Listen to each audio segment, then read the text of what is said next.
నమస్తే అండి. ఈ మొక్క ఏంటో తెలుసా? ఇది రణపాల మొక్క అనమాట. హెల్త్‌కి చాలా మంచిది.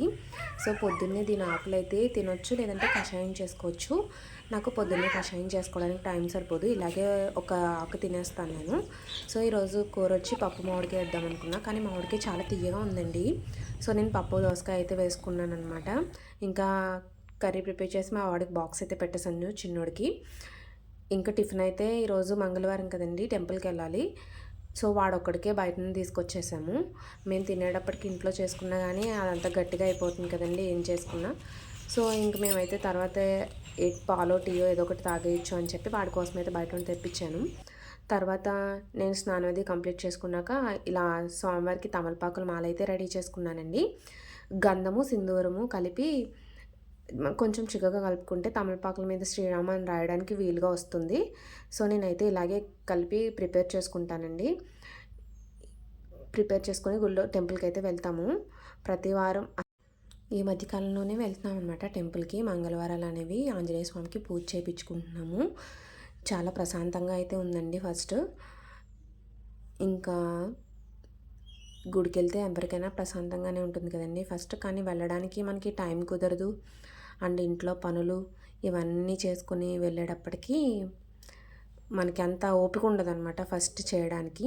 కానీ తప్పదండి, కొంచెం ఓపిక చేసుకొని చేసుకోవాలి. సో, ఇంట్లో పూజ కంప్లీట్ అయిన తర్వాత మేమైతే టెంపుల్కి బయలుదేరాము. సో, టెంపుల్కి వెళ్ళిపోయాక పంతులు గారు పూజ అయితే చేశారు. చేసిన తర్వాత అక్కడ టెంపుల్లో హనుమాన్ చాలీసా ఉంటుందండి గోడ మీద వేసి. సో, పూజ అంతా అయిపోయాక పంతులు గారు వెళ్ళిపోయాక నేను హనుమాన్ చాలీసా అయితే అక్కడే నుంచుని చదువుతాను. అక్కడ అంటే సూర్యుడు అప్పుడే ఉదయిస్తూ ఉంటాడు కదండి, అంత ఎక్కువ టైమే అవుతుంది. కానీ సూర్యుడు అక్కడ నేను చదివే టైంకి అయితే కరెక్ట్గా ముఖం మీద పడతాడు. నాకైతే చాలా బాగా అనిపిస్తుంది అనమాట. సో, అలాగే అక్కడ కొంచెం ఎండలో నుంచుని నేనైతే హనుమాన్ చాలీసా చదివేస్తానండి. చదివేసుకున్నాక ఇంటికి వచ్చి టిఫిన్ అయితే చేసాము. తర్వాత మాకు పక్కనే కొంచెం ప్లేస్ ఉందనమాట. ఇంటి దగ్గరే కాదు, కొంచెం ఖాళీ స్థలం అనేది మాకు దగ్గరలోనే ఉంది, మాదే అది. సో, అక్కడైతే మా మామయ్య గారు వేసారండి ఈ మొక్కలన్నీను. సో, ఆయన మాతో లేకపోయినా కానీ ఇవన్నీ ఆయనే వేసారని మాకైతే ఇంకా అలా అనిపిస్తుంది కదా. సో, గాలికి వర్షానికి మునక్కాడ చెట్టు రొబ్బ అయితే విరిగిపోయిందండి. అసలు అవ్వలేదన్నమాట కాయలు. సో, విరిగిపోయి పడిపోయింది. నిన్న వెళ్ళి చూసారనమాట. చూస్తే అదంతా వేస్ట్ అయిపోతాయి కదా, కోసేసి ఎవరికైనా ఇవ్వచ్చు అని చెప్పి కోయడానికి అయితే వెళ్ళామండి. సో, ఇప్పుడే వీటికి పూత అనేది వచ్చింది మామిడి చెట్టుకి. చాలా బాగుంది కదండి. మామిడి సీజన్ అయిపోయాక మామిడికాయలు కాస్తున్నాయి దీనికి. ఇక్కడేమో దానిమ్మ చెట్టు ఉంది. ఇక్కడ మట్టి మంచిదో కాదో ఏమో తెలియదు కానీ సరిగా మొక్కలు అయితే రావట్లేదు అనమాట. సో, ఇంకా నేను వెతికిన దానికి ఏదో వెతుకుదామని వెళ్తే ఇది కనిపించింది. ఇదేంటంటే పొనగంటి కూర అనమాట. నేను మీకు ఇంట్లో టబ్లో కూడా చూపించాను. ఇదైతే అక్కడ స్థలంలో కూడా ఉందన్నమాట. అసలు దీన్ని వల్ల యూజ్ అంటే నేను ఎక్స్పీరియన్స్ చేశాను అనమాట. ఖచ్చితంగా ఇంకో వీడియో అయితే చేస్తాను దాని గురించి. సో, అక్కడ పొనగంటి దగ్గర మొత్తం మట్టంతా నేను చెక్కేసాను అనమాట. ఈ లోపు మా వారు ములక్కాళ్ళన్నీ తీశారు. ఇంక ఇవన్నీ ఇంటికి వెళ్ళాక మా చుట్టూ అందరూ మా చుట్టాలే అనమాట. సో, వాళ్ళకైతే ఇస్తాము. ఇవైతే ఇది కంద అంటారండి, కంద గొడుగు చెట్లు అనమాట. అది చిన్న చిన్నగా ఉన్నప్పుడు చూసారా భలే ఉన్నాయి కదా. సో, అందుకని తీసాను.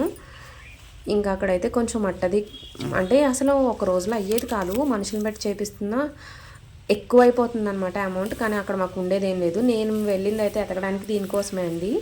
ఇదైతే తెల్లగలిచారనమాట. మేమైతే తెల్లగపిండి ఆకు అంటాము. ఇంకా నాకు బాగా పెయిన్ వచ్చినట్టు అనిపిస్తుంది, కిడ్నీ స్టోన్స్ ఏమో అని చిన్న డౌటు. సో ఇది తింటే మంచిది కదా అని దీనికోసం అయితే వెతకడానికి వెళ్ళాను. ఇదైతే అక్కడ ఎంతో లేదనమాట. మొత్తం పిచ్చి పిచ్చి మొక్కలన్నీ చాలా ఉన్నాయి కానీ ఇదైతే చాలా తక్కువగా ఉంది. సో, దాని చుట్టుపక్కలంతా కొంచెం నీట్గా క్లీన్ చేశాను మట్టి, అంటే ఇది పెరుగుతుంది కదా అని. మళ్ళీ ఒక 1 వీక్లో అయితే కోయొచ్చు అని. చాలా తక్కువ ఉందన్నమాట పిచ్చి మొక్కలు ఎన్ని ఉన్నాయో అసలు. సో, ఇక్కడ మందార మొక్క చుట్టూ పైన పాదులు ఎక్కేసాయి. ఇవన్నీ క్లీన్ చేసేస్తున్నారు మా వారు. సో, అంతా క్లీన్ అయిపోయాక ఈ గోరింటాకు మొక్క కూడా మా మామయ్య గారు చిన్న రొబ్బేశారండి. ఎంత పెద్దది అయిపోయిందో కదా. ఇదైతే బచ్చల కూర అనమాట. ఇది కూడా పప్పులో యూజ్ చేస్తారు, కానీ దీన్ని ఎవరు కొయ్యకి చూడండి పువ్వులు కూడా వచ్చేసాయి. చాలా లావుగా కూడా తయారైందనమాట. చాలా బాగుంటుందండి ఇది కూడా కూరలో. చాలా రోజులైంది నేను వండి, ఎప్పుడో వండాను. తర్వాత ఇది అక్కడ ఉందన్న సంగతి మర్చిపోయాను అనమాట. సో ఇదంతా క్లీన్ చేయించడానికైతే చాలా ఎక్కువ మనీ అవుతుంది, కానీ ఇక్కడ నుంచి మేమేం తీసుకోవట్లేదు, అంటే పండట్లేదు సరిగ్గా అని చెప్పి ఇంకా అలా వదిలేసాం దీన్ని. సో అప్పుడప్పుడు క్లీన్ చేసి ఒక్కొక్క మొక్క పెట్టచ్చు, ఏమైనా పెట్టచ్చు, వచ్చిన దగ్గరికి వస్తాయి అని చెప్పేసి అనుకున్నాం అనమాట. ఈసారి అయితే మనుషులు పెట్టి క్లీన్ చేయించొద్దు అని మేమైతే క్లీన్ చేసి కొంచెం కొంచెం మొక్కలు అయితే పెట్టేసి వచ్చాము. ఇంకా వచ్చేసేటప్పుడు అంటే మేము ఎలా స్టార్టింగ్ ఎక్కుతామో అక్కడే ఉందన్నమాట. ఇది నాకు కావాల్సింది, వచ్చేటప్పుడు కనిపించింది ఇది. అక్కడ కూడా క్లీన్ చేసి కొంచెం వదిలేసాను అనమాట ప్లేసు, ఇంకెదుగుతుంది కదా అని. ఇక్కడైతే బటర్ఫ్లైస్ ఎన్ని ఉన్నాయండి, చాలా బటర్ఫ్లైస్ ఉన్నాయన్నమాట. సీతాకొక చిలుక వీడియో తీద్దామంటే ఒక్కటి కూడా వాలింది లేదు. ఇంటికి వచ్చి ఫుడ్ అయితే తీసుకున్నాము. ఈరోజైతే మామిడికాయ పులిహార, పప్పు దోసకాయ, రైసు.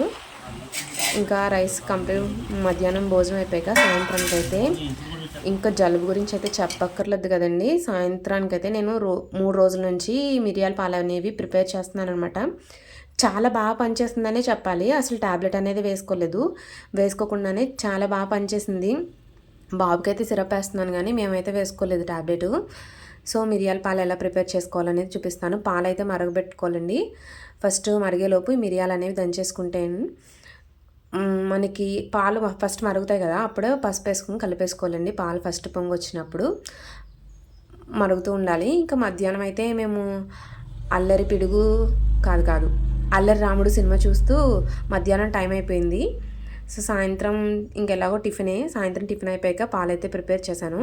పాలు ఇంకో రెండో పొంగు వచ్చేటప్పుడు మిరియాల పొడి వేసుకోవాలండి. సో అది కూడా కలిపేసుకుని పాలు కొంచెం అయితే మరగనివ్వాలి. మరిగిన తర్వాత పాలు గ్యాస్ మీద దింపేసాక నేనైతే పంచదార వాడడం పూర్తిగా మానేశానండి. చాలా తక్కువ అనమాట. బెల్లం అయితేనే ఎక్కువ యూజ్ చేస్తున్నాను. సో పాలు దింపేసాక బెల్లం అయితే కలిపేసుకోండి, మనకి టేస్ట్కి సరిపడట్టు. ఇంట్లో పిల్లలు ఉంటే కొంచెం స్వీట్ ఎక్కువే తింటారు కదా, అంటే తినరు, స్వీట్ ఉంటేనే తాగుతారు కదా, ఇంకా కొంచెం పసుపు స్మెల్ కూడా వస్తాయి కదా పాలు. సో బెల్లం అనేది కొంచెం ఎక్కువ యాడ్ చేసుకోవాలి. నేనైతే నాకు సరిపడా యాడ్ చేసేసుకున్నాను. పాలు అనేవి మాత్రం గోరువెచ్చగానే తాగాలండి, చాలా మంచిదన్నమాట. అండ్ మా బాబు అయితే ఇంకా అవి రాకూడదు, మిరియాలు అనేవి రాకూడదు. నేను వాడికైతే వడపెట్టేసి ఇచ్చేస్తాను. మేమైతే ఇంకా డైరెక్ట్ అలాగే వేసేసుకుంటాము. వీడియో చూస్తున్నారు కానివ్వండి, లైక్ చేయట్లేదు. వ్యూస్ అయితే బాగానే వస్తున్నాయి. మీకు కనుక వీడియో నచ్చితే లైక్ చేయండి, సబ్స్క్రైబ్ చేయండి, అలాగే కామెంట్ కూడా చేయండి మీకు ఏమనిపించిందో. Thank you so much for watching. Thank you అండి, చాలా థ్యాంక్ యూ. సబ్స్క్రైబ్స్ అయితే పెరుగుతున్నాయి, నాకైతే చాలా చాలా హ్యాపీగా ఉంది. థ్యాంక్ యూ అండి. ఇంకా పాలైతే మేము ముగ్గురం ప్రిపేర్ చేసేసుకున్నాము. ఇక మా చిన్నోడికి అయితే కప్లో తాగడం అంటే ఇష్టం అనమాట. సో నేనైతే వాడికి కప్లోనే ఇస్తాను, ఆ పాలైనా తాగినా చాలు అని. సో వాడికైతే మిరియాలు రాకుండా వేసేసాను. ఇంకా మా ముగ్గురికి అయితే పాలు ప్రిపేర్ అయిపోయినాయి.